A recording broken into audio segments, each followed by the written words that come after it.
Hello everyone. आज के video में हम करने वाले हैं टेंसेस और आज है हमारी class 11th right. Already 10 classes हम कर चुके हैं टेंस में और उसमें हमने क्या किया, हमने डिटेल में पढ़ा है अबाउट टेंस। ठीक है, प्रेजेंट टेंस के बारे में डिटेल में पढ़ा है, इसके चारों पार्ट्स के बारे में। उसके बाद हमने पास्ट टेंस किया, इसके चारों टाइप्स किए। उसमें हमने क्या देखा कि ये टेंस होते क्या है। ठीक है, हिंदी तथा इंग्लिश दोनों में इसे हम कैसे पहचान सकते हैं, कैसे इसकी पहचान होती है, और उसके बाद में इसका स्ट्रक्चर क्या होता है, कैसे हम इसको फॉर्म कर सकते हैं राइट, कैसे हम सेंटेंस को फॉर्म कर सकते हैं हर एक टेंस में।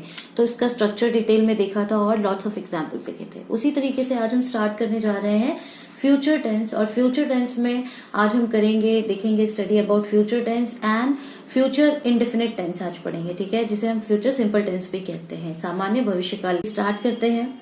सबसे पहले देख लेते हैं फ्यूचर टेंस होता क्या है। ठीक है, वह क्रिया या घटना जो भविष्य में घटित होगी या होने वाली है उसे हम क्या कहते हैं, फ्यूचर टेंस कहते हैं। हम फ्यूचर टेंस का यूज भविष्य की स्थिति, ठीक है, भविष्य में क्या स्थिति होगी या आने वाले समय के लिए करते हैं। क्लियर है। फ्यूचर टेंस क्या होता है, वह क्रिया या घटना जो भविष्य में होगी या होने वाली है, इस बारे में हम देखते हैं। और हम क्या करते हैं, यहाँ पर भविष्य की स्थिति के बारे में हमें पता चलता है। इंग्लिश में भी एक बार उदाहरण देख लेते हैं कुछ हम इसके फ्यूचर टेंस के क्या क्या एग्जाम्पल्स हैं। Yes, he will play with Shivam, वह शिवम के साथ खेलेगा, मतलब अभी खेल नहीं रहा है, वो खेलेगा। ठीक है, भविष्य के बारे में हम बोल रहे हैं, बात कर रहे हैं। I will not go to school tomorrow, मैं कल स्कूल नहीं जाऊंगी। ठीक है, तो यहाँ पर मैं क्या बात कर रही हूँ, अबाउट फ्यूचर टेंस, भविष्य के बारे में। अगला ले लेते हैं, she will come to my house tomorrow, वह कल मेरे घर आएगा या आएगी। तो यहाँ पर देखिए क्या है कि सारी जो बातें हैं वो भविष्य के बारे में हो रही है, अभी हुई नहीं है, घटित नहीं हुई है, वो भविष्य में होगी। ठीक है, तो वो क्या होता है, फ्यूचर टेंस होता है। आगे देख लेते हैं, फ्यूचर टेंस के कितने प्रकार होते हैं। ठीक है, फ्यूचर टेंस के कितने प्रकार होते हैं, जैसे पास्ट टेंस और प्रेजेंट टेंस में 4 प्रकार होते हैं, उसी प्रकार से फ्यूचर टेंस में भी मुख्यतः इसको 4 भागों में विभाजित किया गया है। इसके 4 प्रकार होते हैं। कौन कौन से होते हैं, सबसे पहला होता है फ्यूचर इंडेफिनिट या फ्यूचर सिंपल टेंस, जिसे हम कहते हैं सामान्य भविष्यकाल, जिसके बारे में आज हम डिटेल में स्टडी करने वाले हैं।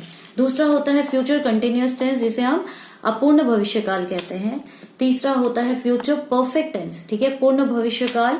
और लास्ट है फ्यूचर परफेक्ट कंटिन्यूअस टेंस, ठीक है, जिसे हम पूर्ण तत्कालिक भविष्यकाल कहते हैं या पूर्ण सतत भविष्यकाल भी कहते हैं। तो ये 4 प्रकार होते हैं। यहाँ पर देख लीजिए, future tense it is divided into 4 parts. Indefinite, जिसे सिंपल भी कहते हैं, continuous, perfect and perfect continuous, ये 4 प्रकार होते हैं। तो आज हम डिटेल में पढ़ने वाले हैं अबाउट फ्यूचर इंडेफिनिट टेंस। तो आइए स्टार्ट करते हैं। आइए डिटेल में पढ़ते हैं about future indefinite tense. Future indefinite tense को ही हम सिंपल फ्यूचर टेंस भी कहते हैं, जिसे हम हिंदी में सामान्य भविष्यकाल कहते हैं। अब फ्यूचर इंडेफिनिट टेंस से हमें क्या ज्ञात होता है, हमें ज्ञात होता है कि भविष्य में कोई कार्य या घटना संपन्न होगी। ठीक है, इंग्लिश में देख लेते हैं, यहाँ पर क्या होता है, यहाँ पर it is defined as an action that will happen in future. ठीक है, ऐसा एक्शन, ऐसी क्रिया जो भविष्य में होने वाली है, तब हम क्या कहते हैं, इसे सिंपल फ्यूचर टेंस या फिर फ्यूचर इंडेफिनिट टेंस कहते हैं। अब इसे हम पहचाने कैसे, तो इस टेंस को पहचानने के लिए आपको क्या देखना होगा, क्रिया के साथ क्या लगा होगा, गा, गे, गी लग कर आता है। एग्जाम्पल देख लेते हैं, जैसे वह कल पहुंचेगा, वह इसे कल खरीदेगी, वह आपकी मदद नहीं करेगा। ठीक है, तो आप देख रहे हैं यहाँ पर, इससे हमें क्या पहचान होगी कि जो भी सेंटेंस है वो कौन सा सेंटेंस है, it is future indefinite tense में है। ठीक है, ये तो हो गई हिंदी की बात। अब इंग्लिश में कैसे पहचाने, तो उसके लिए बहुत इंपॉर्टेंट है स्ट्रक्चर। मैंने आपको हर टेंस में कहा है ये चीज कि स्ट्रक्चर को अच्छे से लिखिए, याद करिए। ठीक है, हर 12 टेंस के अगर आप स्ट्रक्चर याद कर लेते हैं तो आपको बिल्कुल भी डिफिकल्टी नहीं होगी टेंस करने में। सबसे पहले आता है सब्जेक्ट, जिसे हम क्या कहते हैं, कर्ता। यहाँ पर देखिए ये, ठीक है, यही चेंज होता है सारे टेंसेस में। यहाँ पर ये क्या है, हेल्पिंग वर्ब क्या है, विल और शैल, विल या शैल यूज होता है। वर्ब की कौन सी फॉर्म होती है, वर्ब की फर्स्ट फॉर्म होती है सेंटेंस में, plus object plus other word. ठीक है, सब्जेक्ट होगा, उसके साथ में हेल्पिंग वर्ब विल या शैल होगा, उसके बाद में वर्ब की फर्स्ट फॉर्म होगी, plus object plus other word होगा। ये आपको अच्छे से याद रखना है, ये स्ट्रक्चर है। एक बार और स्ट्रक्चर को रिवाइज करेंगे, मैंने हर बार स्ट्रक्चर को 2-3 बार रिवाइज किया है ताकि इसको आपको अच्छे से जो है समझ में आ जाए, क्योंकि स्ट्रक्चर बहुत इंपॉर्टेंट है, ठीक है।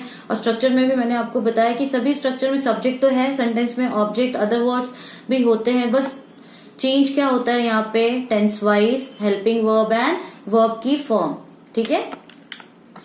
तो एग्जाम्पल स्टार्ट करते हैं। John will go to the gym, John gym जाएगा। अभी हमें कैसे पता चलेगा फ्यूचर इंडेफिनिट टेंस में, क्योंकि जॉन क्या है, सब्जेक्ट है, और यहाँ पे हेल्पिंग वर्ब क्या यूज हो रहा है, विल यूज हो रहा है, वर्ब फर्स्ट फॉर्म में ही दिया गया है, गो ही दिया गया है, इसलिए ये क्या है, फ्यूचर इंडेफिनिट टेंस है। इसको हम इस तरीके से पहचान सकते हैं। अगला देख लेते हैं, Shilpa will read the newspaper. अब यहाँ पे भी बहुत इजी है, शिल्पा अखबार पढ़ेगी। शिल्पा सब्जेक्ट है, विल हेल्पिंग वर्ब है, ठीक है, और रीड क्या है, वर्ब है, रीड फर्स्ट फॉर्म में दिया गया है। The newspaper is object. तो इस तरीके से हम पहचान सकते हैं कि ये सेंटेंस जो है वो क्या है, फ्यूचर इंडेफिनिट टेंस में है, क्योंकि यहाँ पे सब्जेक्ट के साथ में हेल्पिंग वर्ब विल लगा है और वर्ब की फर्स्ट फॉर्म है। क्लियर है। आगे देख लेते हैं, I will do my work. बहुत इजी है, मैं अपना काम करूंगा। आई सब्जेक्ट हो गया, विल जो है आपका यहाँ पर हेल्पिंग वर्ब है, डू क्या है, वर्ब है, ठीक है, फर्स्ट फॉर्म में, माई वर्क ऑब्जेक्ट हो गया। तो यहाँ पर ये भी एग्जाम्पल है फ्यूचर इंडेफिनिट टेंस का। एक और एग्जाम्पल ले लेते हैं, the bird will fly in the sky. The bird will fly in the sky, पक्षी आकाश में उड़ेगा, मतलब बात की हम भविष्य की बात कर रहे हैं कि भविष्य में ऐसा होने वाला है। द बर्ड क्या हो जाएगा, यस ये सब्जेक्ट है, विल हेल्पिंग वर्ब दिया गया है यहाँ पे, फ्लाई फर्स्ट फॉर्म है वर्ब की, उड़ेगा, ठीक है, वर्ब की फर्स्ट फॉर्म है, इससे हमें पता चलेगा कि ये सेंटेंस जो है क्या है, yes it is future indefinite tense में दिया गया है, भविष्य काल में ये सेंटेंस आपका दिया गया है, ठीक है, सामान्य भविष्य काल में। एक और एग्जाम्पल लेते हैं। एग्जाम्पल कि जितनी ज्यादा आप एग्जाम्पल से करोगे ना, बहुत अच्छे से आपको समझ में आ जाएगा, ठीक है। तो यहाँ पर शी अगेन, यहाँ पर आप मुझे बताओगे कि सब्जेक्ट क्या है, हेल्पिंग वर्ब क्या है, वर्ब क्या है, ठीक है, और ऑब्जेक्ट क्या है। कमेंट पे लिखकर बताओगे आप मुझे कि यहाँ पर क्या है। आगे बढ़ते हैं, फिर से स्ट्रक्चर मैंने दिया है, ठीक है, आप इसको अच्छे से नोट डाउन कर सकते हैं। सपोज आपको नई नोट्स बनाने, आपको मेरे नोट्स चाहिए, तो आप मुझे कमेंट सेक्शन में लिख के बोल सकते हैं कि मैम पीडीएफ चाहिए, तो मैं आपको अवेलेबल करा दूंगी, ठीक है। आगे बढ़ते हैं, examples, we shall watch movie in this cineplex. हम इस सिनेप्लेक्स में फिल्म देखेंगे। तो वी यहाँ पर क्या है, यस ये हमारा सब्जेक्ट है, उसके साथ में हेल्पिंग वर्ब क्या लगा हुआ है, शैल लगा है, वॉच वर्ब की फर्स्ट फॉर्म है, मूवीज इन द सिनेप्लेक्स। तो बहुत इजी है पहचानना कि ये फ्यूचर इंडेफिनिट टेंस है। आप ऐसे एग्जाम्पल सेंटेंस बना भी सकते हैं, ठीक है। ये जब पूरा क्लास ओवर हो जाएगी उसके बाद आप 5 सेंटेंस को बनाएंगे, या तो कमेंट सेक्शन में लिखेंगे, आप अपनी नोटबुक में भी लिख सकते हैं, ठीक है। तो यहाँ पर ही अगर आप चेक करवाना चाहते हैं कि मैम मेरे सेंटेंस करेक्ट है या नहीं, तो फिर आपको कमेंट में ही लिखना होगा। तो यहाँ पर ही क्या होगा, सब्जेक्ट, विल जो है वो क्या हो जाएगा, हेल्पिंग वर्ब, गो वर्ब की फर्स्ट फॉर्म है, ठीक है, टू द ऑफिस ऑब्जेक्ट, वो ऑफिस जाएगा, he will go to the office, future indefinite tense. एक और एग्जाम्पल लेते हैं, ही विल नॉट टॉक, वह बात नहीं करेगा, मतलब हम फ्यूचर की बात कर रहे हैं, हमें पता नहीं कि वो बात कर रहा है या नहीं, वो बात नहीं करेगा, ठीक है। ही सब्जेक्ट है यहाँ पर, विल आपका है हेल्पिंग वर्ब, टॉक यहाँ पर क्या है, वर्ब की फर्स्ट फॉर्म है, फाइन। तो इधर तक क्लियर है। एक्चुअली में मैंने आपको बार बार बताया कि मैंने सारे टेंसेस में जितने भी 12 टेंसेस है एग्जाम्पल सेम रखा है, ताकि आप इजीली कंपेयर कर सकते हो कि सेंटेंस कैसे चेंज हो रहा है हर टेंस में, ठीक है। नेक्स्ट ले लेते हैं, he will work in Honda company. He will work in Honda company, वो होंडा कंपनी में काम करेगा। तो यहाँ पर ही आपका सब्जेक्ट है, ठीक है, विल हेल्पिंग वर्ब है, वर्क वर्ब की फर्स्ट फॉर्म है, इन होंडा कंपनी आपका ऑब्जेक्ट है। क्लियर है। तो ये भी एग्जाम्पल है, किसका एग्जाम्पल है, yes it is an example of future indefinite tense. एक लास्ट एग्जाम्पल ले लेते हैं, Garima will write a poetry. Garima subject हो गया, विल जो है आपका हेल्पिंग वर्ब है, राइट यहाँ पर वर्ब फर्स्ट फॉर्म में दिया गया है, a poetry is an object, Garima कविता लिखेगी, या अच्छा यहाँ पर हमने लिया अ पोएट्री, तो ये आ जाएगा गरिमा एक कविता लिखेगी, ठीक है, गरिमा एक कविता लिखेगी। तो होप आपको समझ में आया ये सब कुछ।